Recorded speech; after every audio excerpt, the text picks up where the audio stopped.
exalted. We glorify your holy name. Hallelujah to the Lord of Lords. Hallelujah to the Creator of heaven and earth. We worship you. We bless you. We bow down before you this morning. In the hour and in the splendor of your holiness, we give you praise. Thank you for your love, your grace, and your favor upon our life. We exalt you and we bless you. For it is in Jesus' name we pray and believe. Amen. Thank you so much, praise and worship team.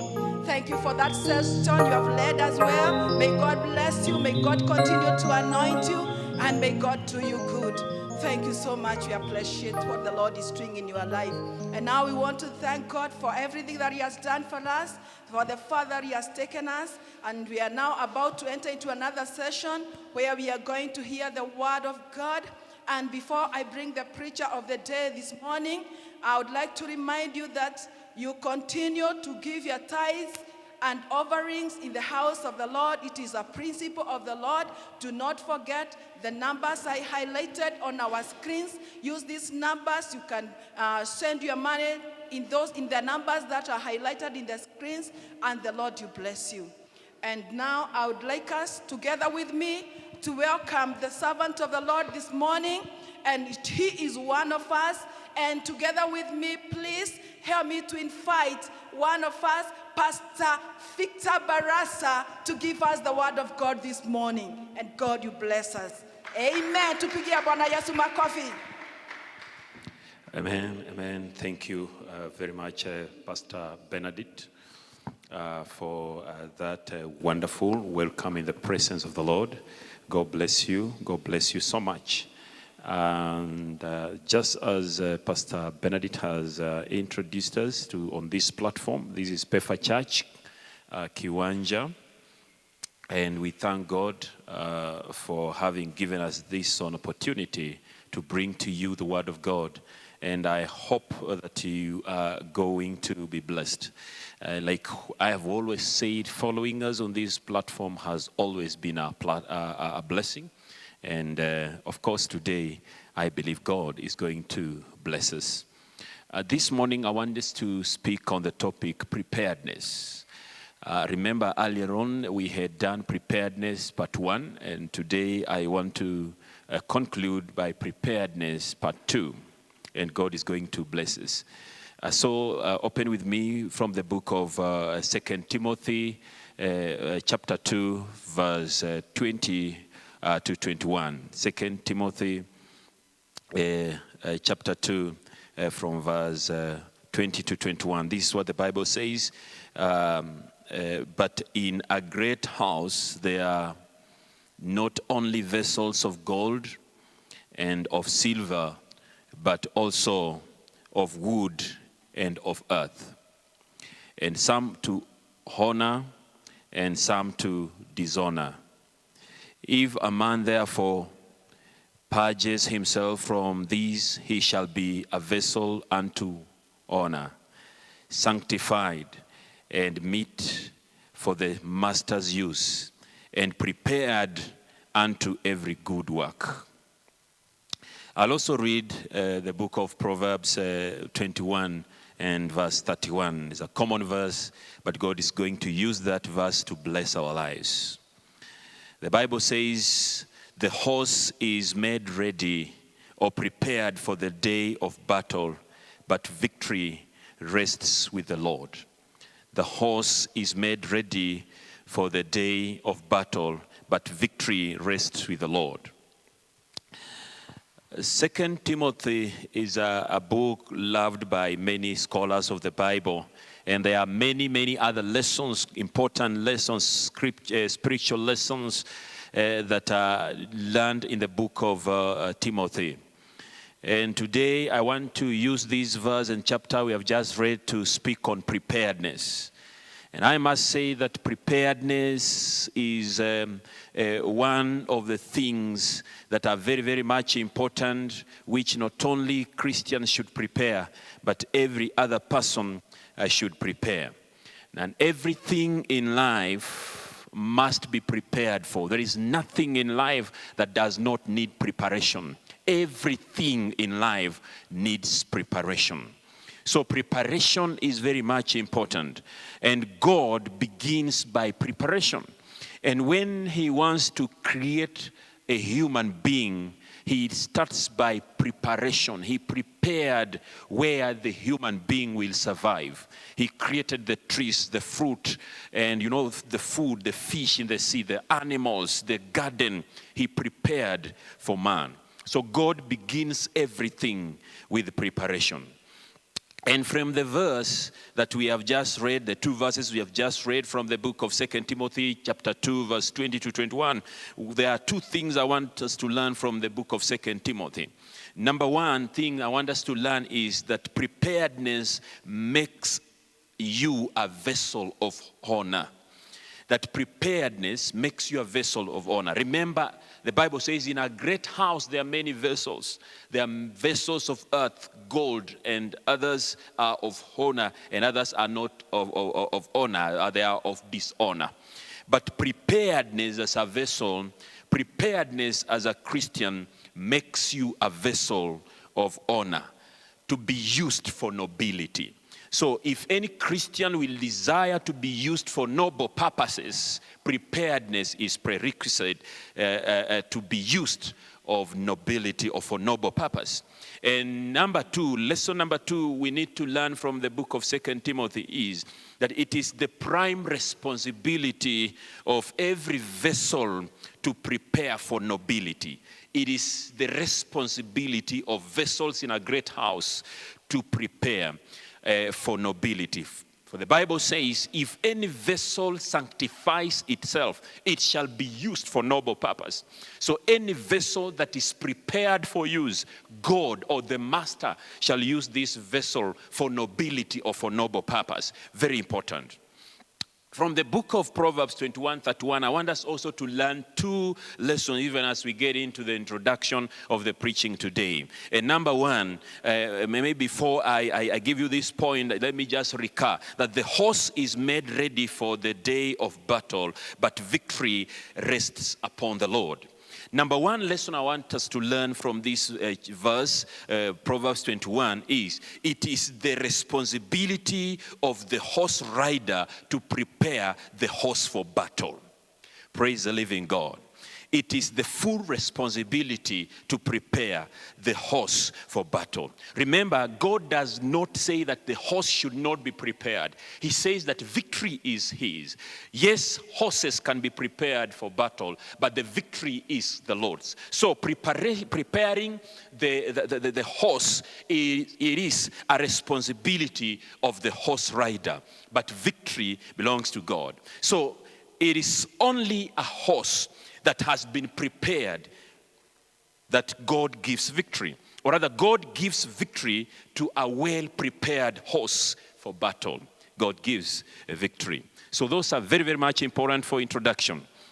And let me just define what is preparedness, because today I want us to get some two key points on importance or the power of preparedness, and God is going to bless our lives. Now, to prepare, the definitions of preparedness is to make ready beforehand. To make ready beforehand for some purpose or for some use. Remember, if any vessel sanctifies itself, if any vessel makes itself ready beforehand, shall be used for nobility, shall be used for noble purpose, shall be used for special reasons and purposes in the house of God. So, to prepare or to be prepared, or preparedness is to make ready beforehand for some purpose or for use for a special activity.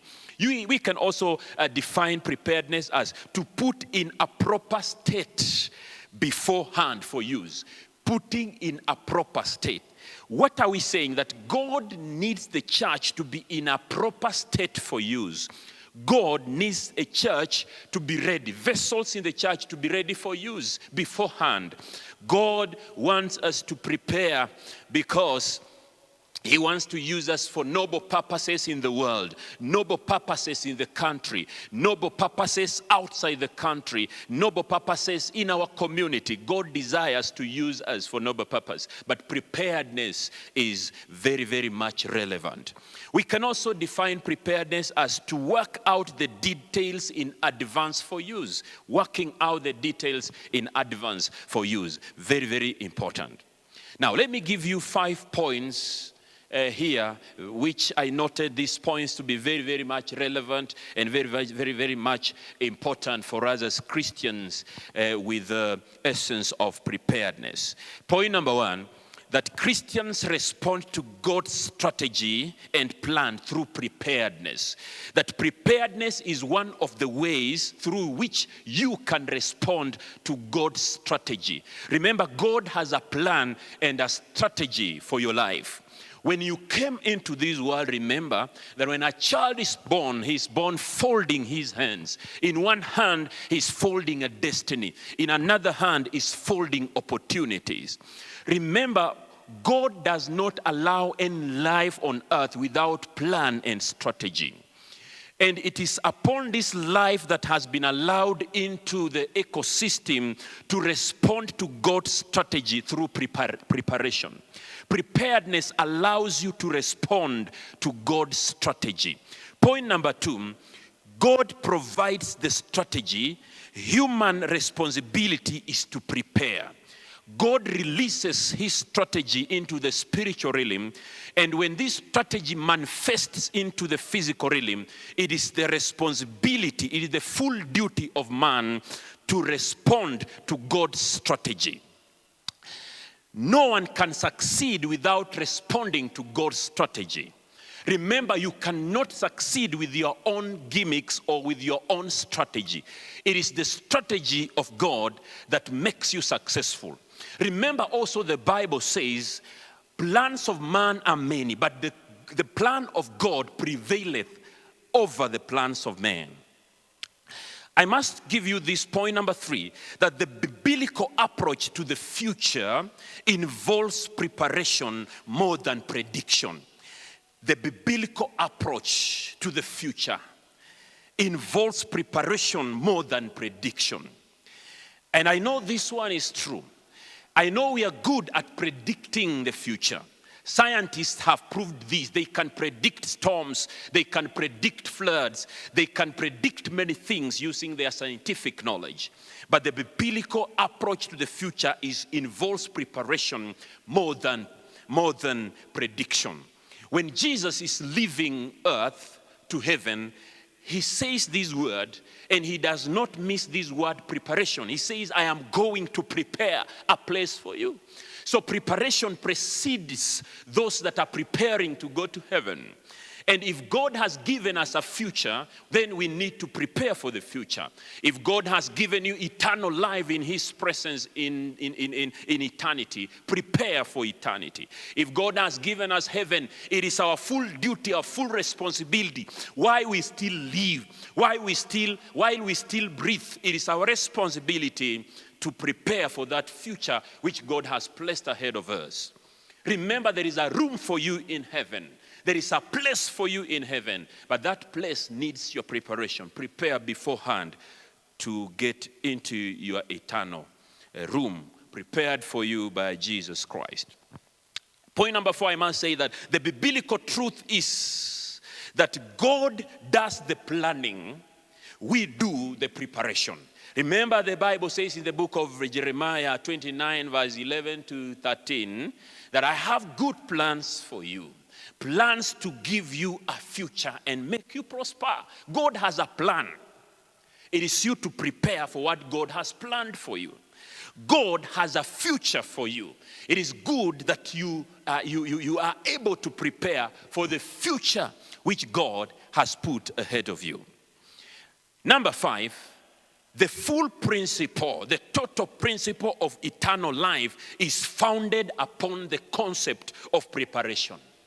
The full principle of eternal life is preparedness. Remember the 10 virgins, 5 prepared for the groom. The others are called foolish. So it is foolishness not to prepare for eternity. It is foolishness not to prepare for what God has laid ahead of us. It is foolishness to wait until rapture is when you remember that you did not prepare for rapture. It is foolish when you know that God has given you a plan and a strategy and a future, and you're not preparing your heart for the strategy. You're not preparing yourself for what God has put ahead of you. So the whole and the total principle, I call it a principle. It is a principle of eternal life, is founded upon the concept of preparedness. Praise the living God. Preparedness can be classified into the following. Number one, we have spiritual preparedness. And number two, mental preparedness. Number three, physical preparedness. And number four, resource preparedness. Remember, when Noah was told to prepare for the flood, he did this four kind of preparedness. Spiritual preparedness, he preached to the people. Mental preparedness, he was to be mentally alert and mentally ready to get into the ark and survive into the ark for the days that the rain was to last. And we had a physical preparation and even resource. He carried some food, 2 animals each into those. All those are kind of preparation. When God releases a strategy that will help you to evade calamity, prepare. Very much important. I must give you this quote, a very much important quote, that planning leads to awareness, but preparation leads to readiness. There is nothing that does not require readiness. Even marriage requires readiness. You want to get into a marriage, you want to get into a relationship, a long time relationship, prepare. Preparedness is very much important. You prepare for a journey. We prepare to plant. We prepare to harvest. Preparation, very much key. So planning is good, but it leads to awareness of what you need to do. But you need preparedness to power of preparedness. I have 2 points, then I'll be concluding, and God will really have blessed your life. The power of preparedness. Number one, power of preparedness. Preparedness makes room for God's divine strategy. Very much important. I've mentioned this very many times, that preparedness is one of the ways that makes room for God's strategy. Remember, the Bible says, if any vessel sanctifies itself, it will make room for noble purposes. It will make room for a divine strategy. If you are there, you are desiring a divine strategy out of that calamity, out of that thing that is squeezing you. You need a divine strategy. There is no one that can escape calamity. No one can escape hell without God's strategy. Remember, God sending Jesus Christ on earth, it was a divine strategy to make man escape the snare of the fowler and to make man escape hell. It is our responsibility to do what we call preparation, making room for God's divine strategy. Prepare the horse, God will release the victory, the strategy to victory. Just prepare the horse. Victory belongs to God. Your duty is to prepare the horse, to make the horse ready for battle.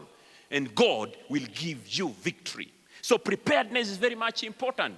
A warrior who is not prepared for war may not win the war. So preparedness gives room for God's strategy. Prepare yourself. Spiritual preparedness, mental preparedness gives room for God's strategy. Spiritual preparedness makes room for God's divine strategy. And even resource preparedness, very much important. You make your room. Make room for God's strategy. Make room for God's means and methods that will lead you to victory. And God will bless you. Now, why do we need a divine strategy? Why do we need a divine strategy? That's 2 points there. Then I'll go to the last point, even as I conclude. And God will surely bless your life. Why do we need a divine strategy? Number one, divine strategy produces stability during shaky times. There is no one that has ever survived a storm without a divine strategy. In every storm, God provides a divine strategy. Remember when the children of Israel were stuck along the Red Sea, at the shores of the Red Sea, God released a divine strategy to part the waters. So divine strategy is very much important in your life as a family, as a country, as a nation in the world. Divine strategy is important because it provides stability during shaky times. And during shaky times like this time, we need a divine strategy. During the shaky time of Corona, the world needs a divine strategy. But the world must make a room for the divine strategy, preparedness. During such a trying time, Kenya as a nation, and Nairobi as a county, we need a divine strategy out of this calamity. But we must make a room for the divine strategy. So we need a divine strategy because it produces stability in families, stability in relationships, stability during shaky times. Failure is the inability to fit into God's strategy. If you are a failure because you ignored God's strategy. You are ignorant of God's strategy. So if someone told you that you are a failure today, then failure is as a result of the inability to fit into God's strategy for your life. Very much important. Now, I must give you this point and say there are no victories at discount prices. No victory at discount prices. Hallelujah. Praise the living God. Prepare well. Hallelujah. There are no victories. Let me give you one more point here. And God is going to bless your life. So divine strategy increases your effectiveness, and divine strategy enhances performance. Spiritual performance can be enhanced by divine strategy. Mental performance and even physical performance. You need a strategy to spiritually perform, mentally perform, and physically perform. As I conclude, let me give you this last point. That success is the meeting point of preparedness and opportunity. People who succeed even in races, they prepare first. And when the opportunity comes, it gives them victory. So success is the meeting point of preparedness and opportunity. God gives all Christians opportunity, equal opportunity inside their lives. God provides an opportunity. And inside this opportunity, he also releases a divine strategy. But those that are prepared for this opportunity, they get the strategy and they become victorious during such a time. So success occurs only when opportunity meets preparation. Remember, when you are given an opportunity to see tomorrow, prepare for tomorrow. If today God has equally given us an opportunity to get into heaven, then we must prepare for heaven. Because our success, our getting into heaven will occur because we prepared and there was an opportunity for us to get into eternity. Very much important. And even as I conclude, I must say this, that if opportunity does not knock in your life, build a door, it shall knock. And building a door means prepare. So preparedness is building a door on which opportunity can knock. Someone who is not prepared, even when opportunity comes, he may not see that opportunity. But the prepared fellas, they see opportunities come because they have created a door on which opportunity can knock. If opportunity doesn't knock in your life, prepare a door. And finally, winning is the science of being totally prepared for an opportunity. Now, supposing God gave you an opportunity to get into heaven, ask yourself this question. Today, God stands before you and tells you, yes, young man, yes, lady, today I'm giving you an opportunity to get into my kingdom. I want to ask you, or ask yourself, how much am I prepared for this opportunity? God bless you. God bless you. Chance favors the prepared mind. Chance favors the prepared mind. Just prepare yourself. You'll get a chance. And someone said, luck is when preparation meets an opportunity. Then this person is said to be lucky. He was lucky because there was an opportunity, and this fella was prepared for the opportunity. Prepare for heaven. Prepare for your life. Prepare for God's strategy. Amen. I hope you have been blessed. Following us on this platform has always been a blessing. Maybe you're there, you need a prayer. We can pray together. You can always be a blessing for praying for personal needs. And you're there, please, you can just raise your hand. And even as we pray together, and God is going to make your life successful, even as you yearn to prepare for what God has put in your future. Father, in Jesus' holy name, I thank you for such a time you've given us, Lord, to listen to your word. Your word is a blessing. Your word is sharper. Your word is alive. And your word is active. Activate our lives so that we are prepared for what you have laid ahead of us as humans and as Christians. And as the body of Christ, Lord, we pray that Jesus Christ, you will enable us. So bless my viewer. Get him prepared for eternity. Get him prepared for your strategy.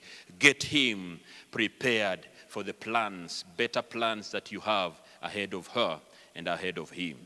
In Jesus' holy name, we pray and believe. Amen. Maybe you're not born again and you would like to give your life to Christ. Repeat this after me, and God will get you saved in Jesus' holy name. Say, Father, in Jesus' holy name, I need you in my life because I'm not born again. But today I confess you as Lord and Savior. In Jesus' holy name, I'm born again.